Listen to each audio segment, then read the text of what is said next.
서울의 경기도 안산에 안산제일교회라는 우리 통합적 좋은 교회가 있습니다. 그 교회 담임하신 목사님은 고훈 목사님이시라고 여러분 아마 아시는 분 많을 거예요. 오랜 병으로 통해서 키는 훌쩍 크신데 아주 몸이 얇습니다. 한 50몇 킬로밖에 안 될 그런 목사님이 아주 간단하게 목회를 하시는데 그 안산제일교회에 아주 충성된 박병헌 집사님이라고 계셨습니다. 열심히 살아가고 교회도 아주 열심히 충성하시는데 위암이 왔습니다. 젊은 날에. 그래서 위암 말기로 인해서 투병 중인데 어느 날 병을 견디지 못하고 그만 임종을 합니다. 아직 8살 된 아들, 6살 된 딸, 3살 된 딸, 어린 3남매를 두고 막 그 부인이 통곡을 합니다. 눈물로. 그래 병원에 사망하니까 흰 이불로 덮어버리고. 그래서 목사님 연락이 와서 쫓아가니까 아직까지 한 몇 개월은 더 살 줄 알았는데 갑자기 이렇게 임종을 하니까 너무 당황해서 가서 흰 천을 걷고 얼굴을 만지고 기도를 하면서 그 임종 그 자리에서 예배를 드립니다. 우리 교회에서는 우리 성도들이 임종하면은 숨이 떨어지기 전이나 아니면 또 혹시 임종 직후이라도 반드시 하나님 앞에 그 영혼을 천국으로 인도해 달라는 임종 예배를 드립니다. 그 예배를 드리는데 그 도중인데 그 박병헌 집사님 영혼이 육신의 집에서 빠져나가 가지고 천국을 갔어요. 천국을 가니까 천국문에 도착하니 그냥 금방 보기에도 알 수 있는 베드로가 천국 문지기로 거기에 서 있습니다. 아주 얼굴이 거무틱틱하고 갈릴리 바다에서 검게 탄 그런 브라운 얼굴, 또 구린 날의 수염이 톱수룩한 그런 근육질이 있는 베드로가 거기에 문지기로 섰습니다. 베드로가 이 박집사를 가만히 보더니만 그 표정이 말이죠. 아직까지는 천국에 올 때가 이런데 그런 표정이더랍니다. 아직까지는 천국 올 때가 아닌데 그런 표정 짓더니만 아마 위에 계신 예수님께서 어떤 쪽지를 보냈는데 베드로가 이렇게 읽어보더니만 그렇다 그러면서 천사를 시켜서 이 박집사를 치아 교정 안내소로 데려가라. 이 박집사님이 이가 아주 어드렁이랍니다. 어릴 때 제때 이를 뺄 때 빼고 잘 손질 안 했는지 아니면 내림인지 이가 어드렁대서 수박 먹는 데는 좋은데 누가 대인관계는 아주 늘 입을 어떨 땐 가르고 미안해버려. 늘 평생에 이 박집사 마음속에 마음 깊이 내가 이를 좀 이거 교정했으면 근데 집안 넉넉하지 못해. 그래서 천사 가이드가 천국에도 이제 이 치아 교정소가 있더랍니다.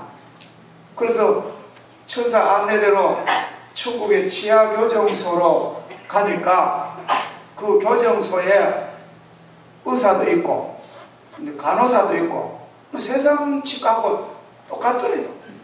특수 의자도 있고 그걸도 있고. 그래서 그 의자에 앉으라고. 그래서 이렇게 이를 쭉 검사를 하더니만 그 교정소 의사가 망치를 들고 점을 베더니만 박집사의 그 어드렁이를 탁 치더래요. 그래서 깜짝 놀라가지고 깼는데 다시 살아났습니다. 금방 숨 넘어가 임종했다가 예배를 드리는데 죽었던 사람이 일어나는 거예요. 이 고은 목사님이 대구 오셔가지고 우리 목사님들 모임 자리에 와서 그 간증을 하세요. 자기 교회 그래 일어나더니만 죽은 사람 일어나더니만 그럼 인사할 적도 없이 밖으로 나가더래요. 병실 밖으로. 그러고서 목사님 이 사람 어디 가는가 싶어서 이게 뭐 이상한 싶어 따라 쫓아가니까 쫙 복도 끝에 가더니 화장실에 들어갑니다. 화장실에 가가지고 거울에 가지고 이래가지고 이가 어드름이가 아주 가지런하게 반짝거려요. 목사님 내 이빨 괜찮죠? 아이고 진짜 이빨이 뻐드름 박집사가 완전히 이가 막딱 꼬리 박씨같이 예쁘게 됐다. 그래서 너무너무 신기해가지고 다시 이제 위암 말기 한제 죽었다가 다시 살아나가지고 그 교회가 이제 큰 막 신비한 일 기쁜데 교회 와서 전에처럼 이제 충성을 하는데 하도 신기해가지고 목사님이 새가족 위원장 있고 새가족 반장을 임명을 했대요. 그 위원장 밑에 이제 반장을 하는데 그 박 집사님이 새가족이 주일날 오면은 큰 교회니까 뭐 주일마다 새가족이 많이 오잖아요. 오면은 이제 예배를 마치고는 새가족실에 가가지고 이래 앉혀놓고는 교육을 그래 한답니다. 교육을 담당해요. 그 옛날에 어드름 이 사진을 더 보인대요. 이게 옛날에 내 이빨입니다. 턱 보이고는 턱 놓고는 이래가지고 어떻습니까? 이거 그 뻐드렁이가 쫙 고르게 교육 끝 예수 믿으려고 이랬는데 그런 아주 신비한 현존하는 인물인데요. 제 책꽂이에는 내가 본 천국이라는 우리 권사님이 주신 책을 제가 다 읽고 2번 읽었습니다. 여러분도 브라질에 있는 소년이 죽었다 산 그 소년의 내가 본 천국 같은 그런 책을 꼭 한번 읽어볼 필요가 있습니다. 제가 빌려드릴 테니까 읽으시고는 꼭 저를 돌려주시기 바랍니다. 자, 우리 오늘 성경에 보면은 여리고라는 큰 도시예요. 여리고는 이스라엘의 2대 도시입니다. 예루살렘, 여리고, 가버나움. 예수님 당시에 거기는 큰 세관이 있고 외국인이 출입하는 아주 세금이 많고 종려와 야자가 무성한 그런 아주 좋은 도시입니다. 저도 여리고에 몇 년 전에 가서 삭개오가 올라앉았던 2000년 전 돌무화과나 뽕나무도 구경하고 과일도 사 먹은 기억이 아직도 생생합니다. 예수님이 십자가를 지시려고 예루살렘에 가시는 마지막 길에 여리고 도시를 들어가셨는데 소문이 파다한 거예요.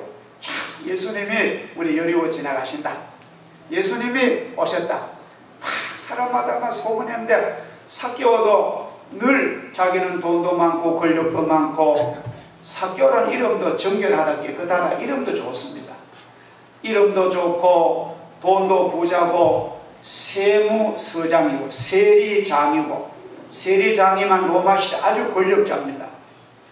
옛날 사회나 지금 사회나 세금 걷는 자리는 굉장히 권세가 있는 자리지 않습니까?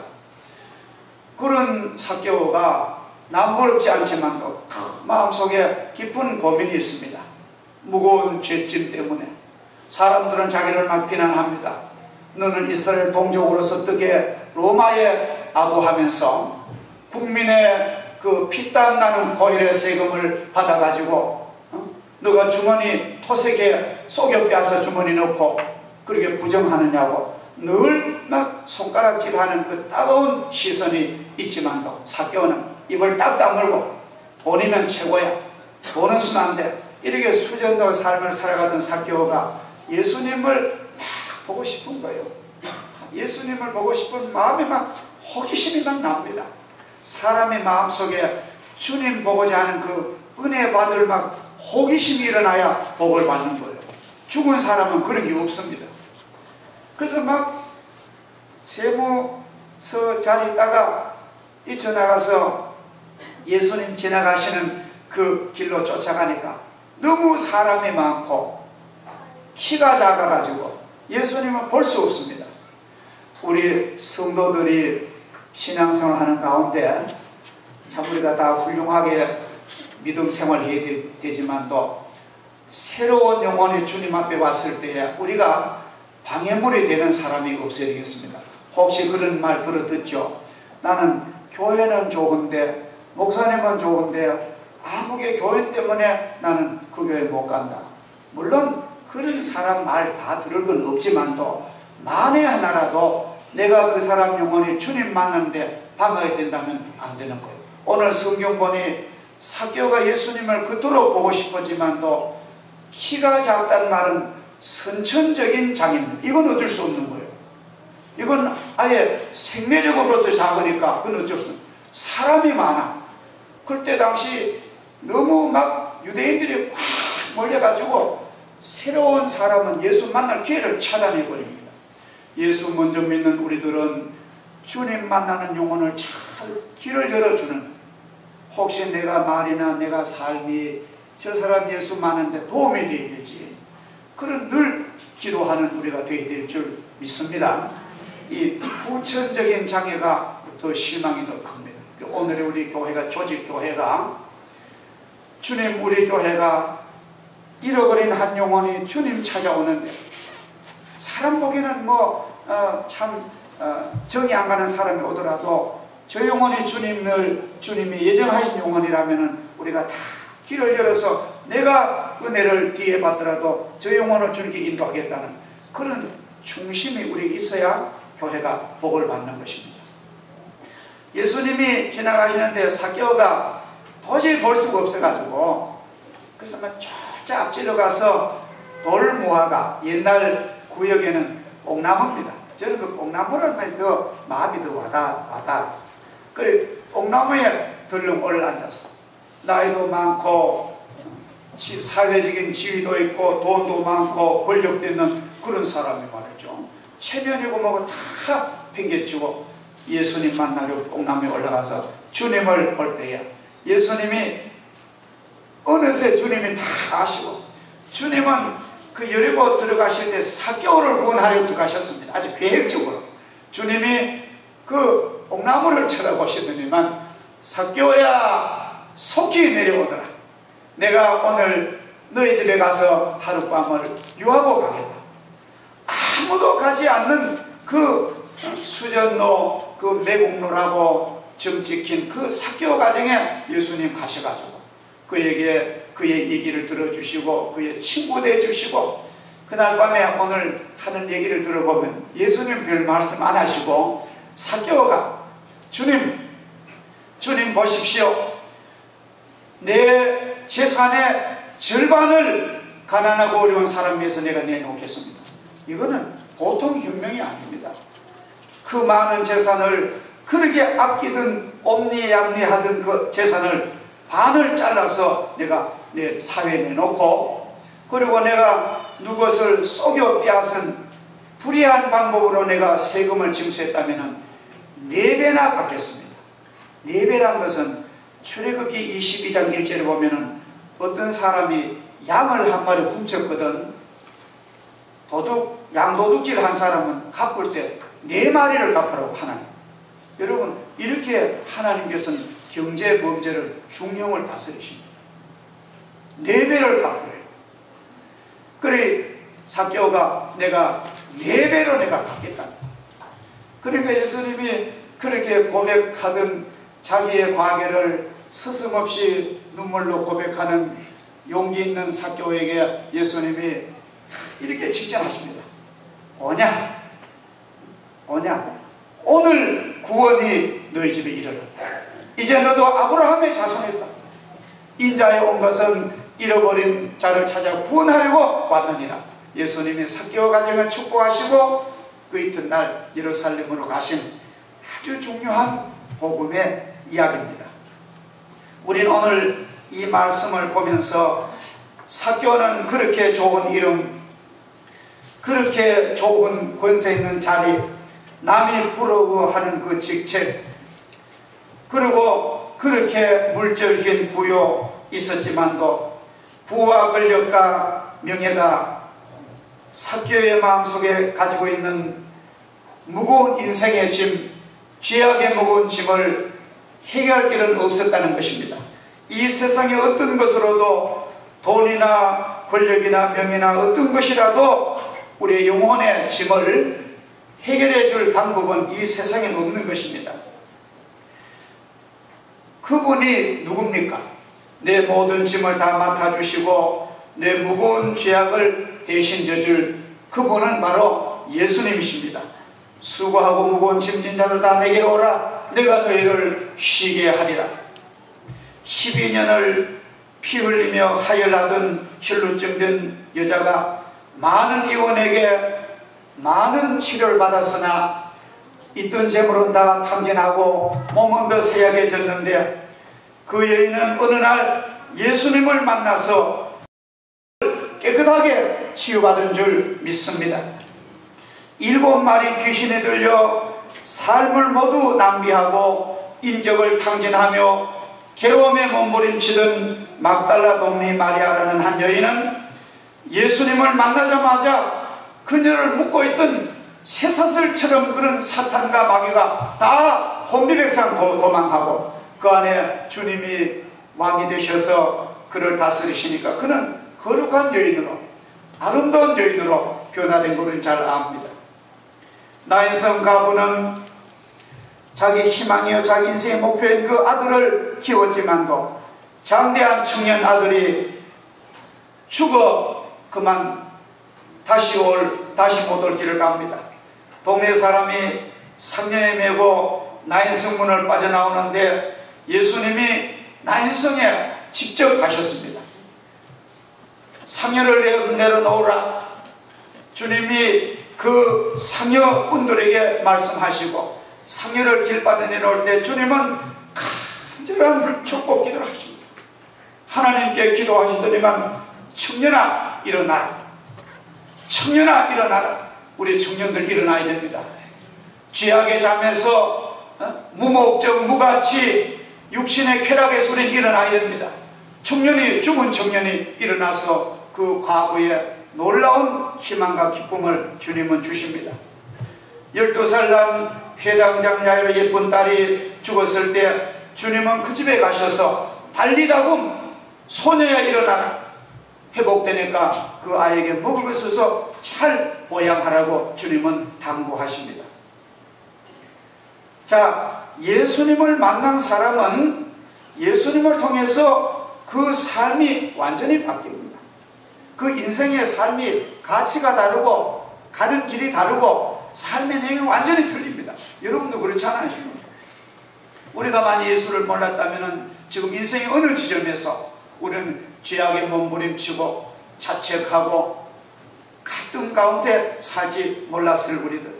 예수님을 부르셔서 우리의 삶에 새로운 목적과 새로운 가치를 주셨고 죄악의 무거운 짐을 주님은 다 맡아주셨고 이제 우리는 우리가 슬픔 많은 세상도 예수 믿으니 우리의 삶이 천국으로 변하는 그런 기쁨을 우리는 고백하고 있습니다. 예수 그리스도 세상에 오심으로 인류 역사는 AD와 BC로 구분이 될 정도로 역사의 분수령이 되십니다. 역사의 중심이 되십니다. 이 지구상의 어떤 모임도 어떤 국회도 어떤 군사 조직이나 어떤 국가 권력이나 어떤 독재자의 통치 행위도 사랑으로 지났던 예수님 만난 영향력 있는 사람이 없습니다. 그래서 나폴레옹은 이렇게 고백을 합니다. 세계를 호령하던 나폴레옹은 그의 말년에 세인트 헬렌의 고도의 유배에 당해서 사는 중에 나는 권력과 무력으로 세상을 지배했지만 나는 실패자고 저 나사렛 예수 그리스도는 사랑으로 세상을 정복했습니다. 그는 이러한 고백을 합니다. 이 예수님을 만나려고 삭개오는 뽕나무에 올라갔습니다. 이 참 놀라운 축복받을 사람입니다. 이것은 쉬운 일이 아닙니다. 여러분, 이 주님 만나러 오는 것이 이게요 참 쉬운 일이 아닙니다. 어떤 사람은 죽었다 깨도 안 합니다. 왜? 사탄의 그런 장벽이 너무나 가려있기 때문에. 그는 사회적 지위와 체면과 권력이 있던 사람입니다. 만약에 그 여리고 사람이 삭개오가 뽕나무에 덩그런 올라앉고 아이고 저 사람 세무서장이고 저만한 부자고 저만한 체면이 있는데 저게 무슨 꼴이라고. 사람들이 손가락질 하는 거 알지만 그는 그거 다 아무런 그에게는 이제 방해가 안 됩니다. 우리가 주님을 만나고 주님의 사랑과 복을 받자면은 내 체면과 내 지위와 내 위신과 내 모든 껍질을 우리는 내려놔야 됩니다. 우리가 이것을 바로 회개라 합니다. 순수한 모습으로 주님 만나러 와야만 우리 주님이 나를 찾아주실 줄 믿습니다. 예수님께서 나를 다 알고 계십니다. 나의 안고 일어서는 것, 예수님이 나무 위를 쳐다보시면서 이름을 부르세요. 한 번도 안 만나봤습니다. 삭개오야, 예수님 이렇게 이름을 부르십니다. 속히 내려오너라. 내가 오늘 밤에 너희 집에 가서 쉬고 가겠다. 얼마나 주님은 삭개를 다 하시면 그 말 속에는 고독한 삭개오의 친구가 되시고 구세주가 된다는 놀라운 언약이 그 주님 말 속에 내포가 되어 있는 것입니다. 삭개오야, 우리가 성경에 보면은요, 예수님 아주 전지전능하십니다. 예수님은 완전히 주님의 그 통찰력과 주님의 그 주시력은요, 놀라운 통달력이 있습니다. 주님은 우리를 다 우리 영혼 알고 계십니다. 삭개오야 하고 부르시는 그 부르심 앞에 완전히 삭개오는 주님이 나를 다 아시는구나. 직감적으로 그는 깨달았습니다. 그를 만나보지도 않으시고 그 이름을 언제 한번 불러보지도 않으신 주님, 그날 밤 삭개오 집에서 누가 요청한 것도 아닌데 그는 어두운 지난날 잘못을 다 아시는 거예요. 그러니까 고백하지 아니할 수가 없는 것입니다. 그의 이름을 아신 주님이 그의 과거도 다 아십니다. 그는 이미 주님이 다 용서하신 것입니다. 그의 고독을, 그의 눈물을, 그의 무거운 죄악의 짐을, 그리고 그의 가슴의 상처와 괴로움을 주님께서 왜 모르시겠습니까? 주님께서 오늘 이 시간 당신의 가슴 깊은 속에 묻어둔 상처, 주님은 치료할 수 있습니다. 비밀을 주님 다 아시고 당신을 부르십니다. 지체하지 마시고 우리 주님 앞에 우리 마음을 열어야 됩니다. 어떤 어머니가 늘 눈물로 기도하시다가 그 맏아들이 주님 뜻대로 살지 못한 걸 알기 때문에 늘 기도하시다가 눈을 감게 되었습니다. 어머니 임종하는 그 순간에 맏아들이 어머니 그 병석 물을 꿇고 어머니 제가 잘못했습니다. 어머니 제가 잘못했습니다. 그렇게 고백을 하니까 어머니가 그 맏아들을 가슴에 안고 나는 이미 다 너를 용서했어. 나는 다 너를 다 용서했어. 너 새 사람 될 줄 나는 알았어. 그렇게 하고 눈을 감고 천국 가십니다. 주님은 우리를 다 이미 다 용서했습니다. 우리 지난날 우리 옥나무에 올라가기 전에 주님은 우리를 다 용서하시고 이미 예정한 복된 여러분 자녀입니다. 우리는 그 자리에 확인할 필요가 있습니다. 성경에는 예수님이 사람을 부르실 때 반드시 이름을 부르세요. 반드시 이름을 부르십니다. 성경을 여러분 가만히 보세요. 마리아야, 마리아야. 못 들으실까? 시몬 베드로야, 사울아, 사울아, 모세야, 모세. 주님 하나님께서는 우리 이름을 그렇게 분명하게 불러주십니다. 이것이 기독교입니다. 기독교는 이름이 있는 거예요. 내 이름이 생명력이 있는 거예요. 얼마나 우리는 행복한 사람입니까? 예수님 오늘도 삭개오 부르듯이 나를 부르십니다. 예수님 오늘 이 시간에 사랑하신 여러분의 이름을 부르고 계십니다. 당신의 삶의 고뇌와 절망과 미래를 향한 방황을 너무 거기에 매달리지 마시고 주님 내가 여기 있습니다. 부르심을 듣게 하시고 복종하는 마음이셔서 따를 수 있는 믿음을 제게 주시옵소서. 기도하시면 주님이 축복하십니다. 이제 완전히 성경 보면 상황이 바뀌었습니다. 삭개오가 예수님을 그렇게 만나기를 했었는데 성경을 보면은요, 오히려 사실은 예수님이 사교를 더 만나시고 하십니다. 주님은 이미 그 여리고를 그 바쁜데도 이미 그리로 가시고 그 시간에 아주 옥나무에 안 올라올 그 시간 그 타이밍까지 지금 딱 맞추는 거예요. 몰라면 컴퓨터가 어이 되겠습니까?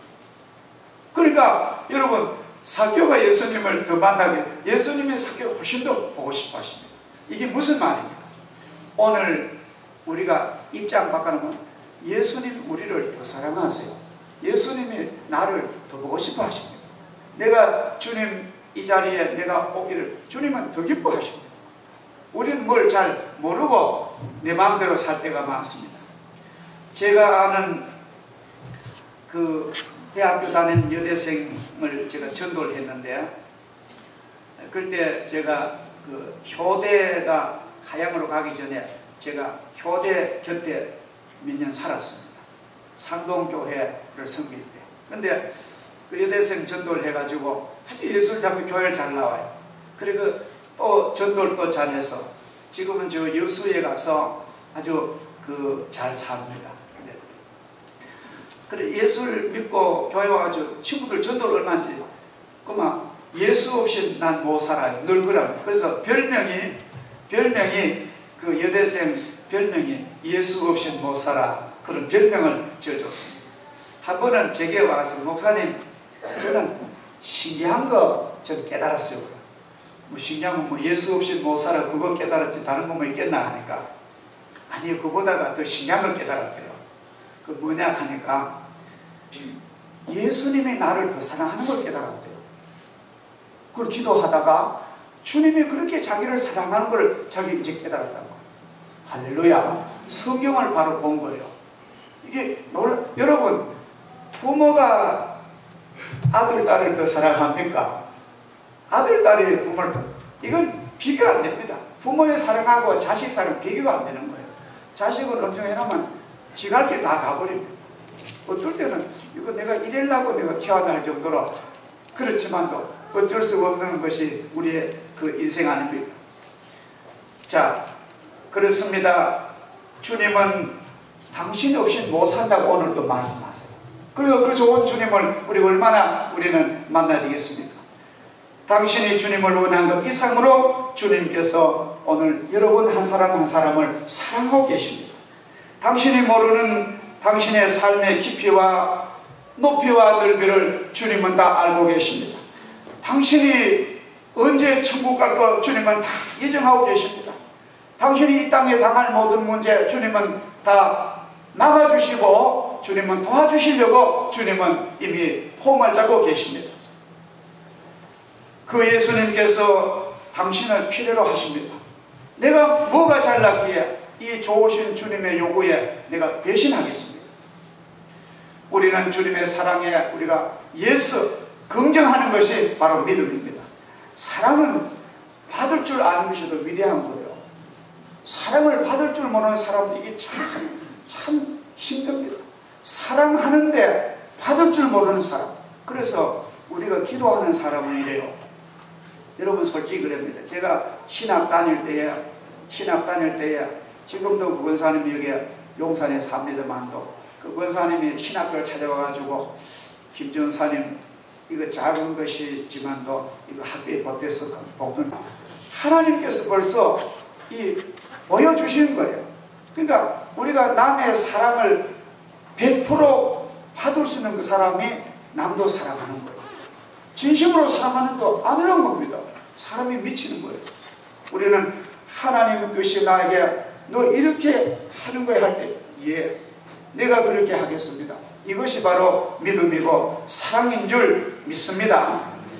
성경은 하나님이 세상을 이처럼 사랑하사 독생자를 주셨으니 이렇게 말합니다. 하나님은 독생자 예수님을 십자가에 달아 죽이시기까지 우리를 사랑하십니다. 이 말씀을 읽은 성 어거스틴은 이렇게 외칩니다. 참 놀라운 사실입니다. 내가 만약 창조주 하나님이라면 나는 이 세상 죄인을 박살을 내버렸을 텐데 그런데 참 이상하단 말이야. 하나님은 그래도 이 세상을 사랑하신다니, 사랑하시되 독생자를 십자가에 버리시기까지 나를 사랑하시니, 내가 이 세상에 있는 유일한 생존자라고 하더라도 주님은 나 한 사람 위해서 십자가에 목숨을 버렸을 겁니다. 어스틴이 이렇게 고백을 합니다. 시편 기자도 하나님이 나를 사랑하시는 사랑의 추력과 하나님을 피하여 도망치려는 나를 얼마나 사랑하시고 나의 어리석음을 이렇게 고백을 합니다. 여호와여, 주께서 나를 감찰하시고 나를 아셨나이다. 주께서 나의 앉고 일었음을 아시며 멀리서도 나의 생각을 통솔하시오며, 내가 주의 신을 떠나 어디로 가며 주의 앞에서 어디로 피하겠나이까. 내가 하늘에 올라갈지라도 거기 계시며 내가 음부에 내 자리를 펼지라도 거기 계시나이다. 내가 새벽 날개를 치며 바다 끝에 거기 가할지라도 거기서도 주의 손을 나를 인도하시며 주의 오른손이 나를 붙드시나이다. 시편 139편 1절에서 10절입니다. 피할 수 없었던 하나님의 현존 앞에 부딪혔던 시편 기자는 이 영광스러운 시편의 마지막 절을 이렇게 고백합니다. 하나님이여, 나를 살피사 나의 마음을 아시며 나를 시험하사 내 뜻을 아옵소서. 내게 무슨 악한 행위가 있나 보시고 나를 영원한 길로 인도하옵소서. 예수님을 자기 집에 모신 삭개오는 이렇게 고백합니다. 주님, 이제 내 재물의 절반을 내가 가난한 사람에게 내가 구제하겠습니다. 그리고 내가 네 것을 토색한 일이 있으면 내가 4배나 갚겠나이다. 완전히 인생의 혁명이 일어났습니다. 사람이요, 여러분도 막 그러시겠죠. 저도 이제 내 마음 질문이, 이런 질문이 있습니다. 사람이 변할 수 있을까? 보통 사람은 사람은 안 변한다. 죽어도 안 변한다. 그런데 저는 성경을 보니까요, 사람은 변할 수가 있습니다. 할렐루야. 예수님이 들어오면 완전히 변하는 거예요. 살인강도 변하셔. 복음 전도자입니다. 이 놀라운 일, 삭개오는 완전히 변했고, 이것이 바로 인간의 혁명이고 인간의 새로운 유형입니다. 그래서 예수님 내 마음속에 오실 때 우리는 새로운 축복의 사람으로 살아갈 수 있는 줄 믿습니다. 기도하겠습니다. 하나님 아버지, 감사합니다. 여리고 세례장 삭개오를 만나신 주님, 오늘도 주님께서는 나를 사랑하시고 나를 부르시고 내 모든 것 다 아시고 나를 용서하시고 나를 축복하신 주님을 이제 잘 알게 하시고, 우리가 주님 앞에 그 사랑을 받아들이고 고백하며 변화의 새 사람 되어서 하나님의 영광을 위한 우리의 아름다운 삶이 되게 하여 주시옵소서. 예수님의 이름으로 기도하옵나이다. 아멘.